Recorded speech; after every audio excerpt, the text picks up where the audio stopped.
I'm OG, y'all new to the game.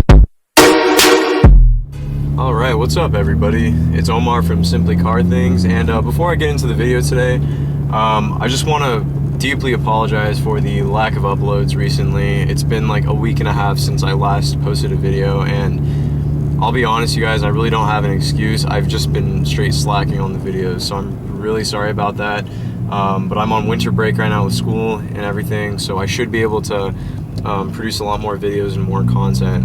With that being said, I also wanted to say thank you guys so much. Not too long ago I hit 50 subscribers, which may not seem like a lot to many, but to me that's a really big deal. And I really appreciate all the support you guys and just the good reception and feedback that I've been getting on all my videos lately.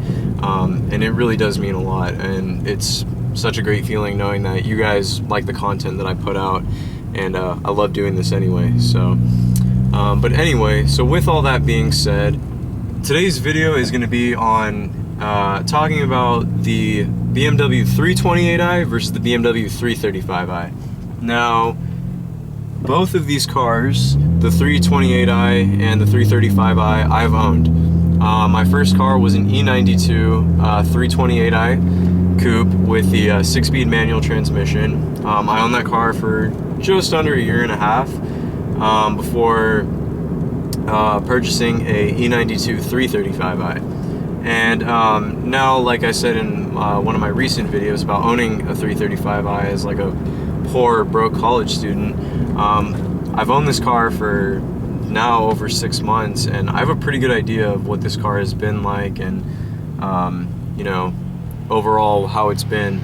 And with the 328i as well, I have a pretty good idea. Now, if you're looking to purchase a 328i and a 335i, in this video I'm going to be specifically focusing on the E90 generations, but this can also largely apply to the F30 generation of BMWs as well, which are like the years between from 2012 to currently, I believe. They're still largely similar in the differences. Now, the BMW E92 328i with the 6-speed manual was an amazing car. I remember the first time I got behind the wheel of that and I experienced the power. It only made around 230 horsepower and around 200 pound-feet of torque, but it feels like so much more than that. The way the car pulls, the way it brings on the power, it's incredible. And I personally love the 6-speed manual transmissions that BMW makes. A lot of people say they're a little too soft and the clutch is a little too light and stuff, but I think it's the perfect balance between sport driving and daily commuting. It's really nice. Now, the biggest differences between the E90 generation 335i's and 328i's are the performance differences.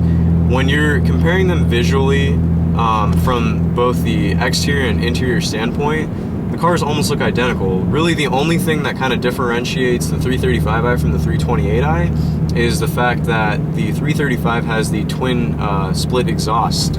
It's got tailpipes coming on each side of the rear bumper, whereas the 328i has the twin tailpipes on only one side.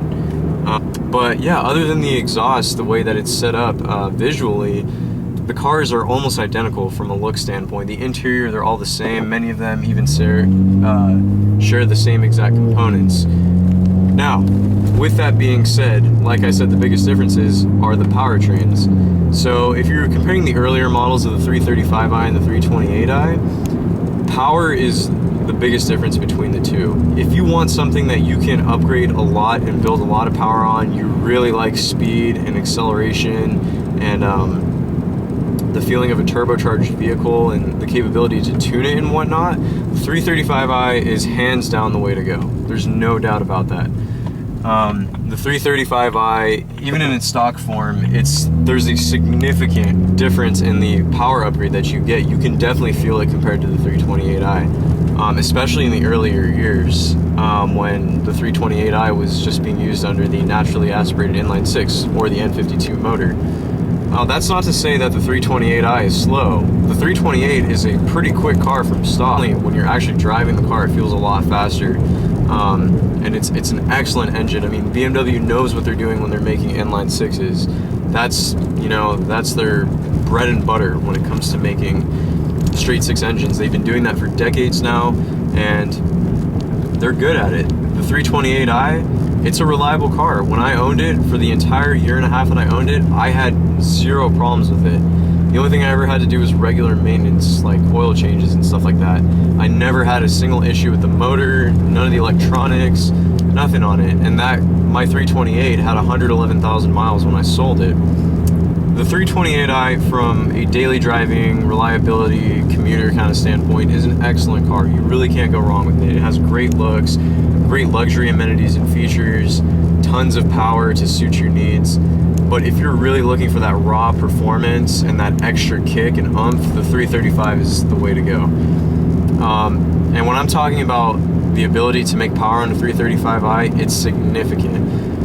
You can easily, with a JB4 tune, a downpipe, an intercooler, just basic bolt-on upgrades for, you know, just short of $1,000, you can easily push, you know, over 400 horsepower on these cars. That's a hell of a lot of power for, you know, a used 335i in these price ranges between, like, you know, 10 to 15 grand.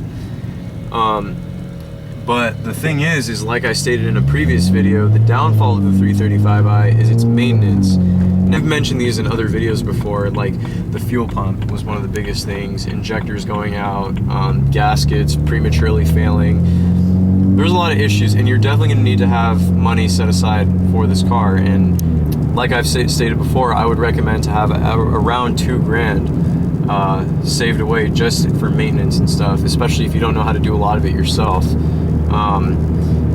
But beyond that, the 335i is an excellent car. When you're looking at the performance aspects of it, the exhaust sound, and all that, and from a tuner standpoint, the 335i is a hell of a car compared to the 328. Now, the 328, you guys might be asking to yourselves, well, you know, can I make extra power with the 328? You know, what can I do? Well, the unfortunate answer to that, and this was something that I ran into, and one of the reasons why I actually decided to sell my 328 and get the 335, is that there isn't a lot of room to upgrade the power. Now, this is kind of understandable due to the fact that it is a naturally aspirated inline-six engine. There's, you know, it's hard to squeeze a lot of extra power out of NA engines because they don't have forced induction, you know, assisting them. There are a couple bolt-on modifications you can do. For the 328, you can get the I think it's like a multi-stage electronic intake manifold, which was used on the 2006 E90 330i, and that can bump your power from around 230 to around 255 horsepower.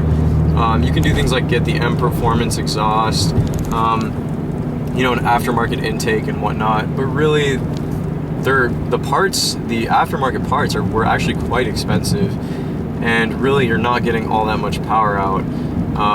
So you know, if you're looking to upgrade your car from a performance standpoint, I would highly recommend to go with the 335. If you're gonna get a 328, don't really bother messing with the performance of the car because it's gonna cost you a lot of money to make a small amount of power out of it. Now, you guys might be wondering what the gas mileage is on between the cars, especially if you're looking to buy one for commuting purposes or even just city driving. They're largely the same. They're very similar. The 335i, although it does make more power, it's the same displacement of an engine. It's just assisted by 2 turbochargers.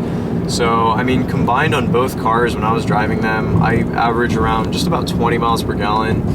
And that's with a mix of normal everyday driving and a little bit of aggressive, you know, spirited driving as well. So when deciding, you know, what car is best for you, really the biggest differences are the performance. Visually, the cars are pretty much identical. You have to have a trained eye to really spot the differences besides the dual exhaust on the 335. But visually, from a luxury standpoint, you still get all the features that a 335 can get, and whatnot. So, you know, performance is really the big standpoint, or the big differentiator between the two. But yeah, overall, the two cars, performance is the largest thing that, you know, separates them, but they're both excellent, and, you know, I kind of stated the differences between the two and the pros and cons and whatnot. So I hope this video helped you guys. I'm sorry if I kind of went on a tangent with, you know, different aspects of each vehicle and stuff, or if I confuse you guys. But yeah, my goal is to help you guys if, you know, you guys are looking for a 328 or 335. They're excellent cars. The M3, of course, is amazing. That's on a whole nother level. I'll probably make a separate video on the M3 one of these days. But yeah, thank you guys so much again for the support. Hitting the 50 subscriber mark was really awesome. I honestly wasn't expecting to hit it so quickly.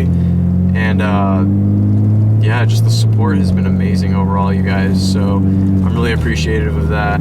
Anyway, with that being said, you guys, I love you all very much. And I hope you guys have a happy new year. And I hope you guys' Christmas was great. And yeah, I'll see you guys in the next video. Peace out.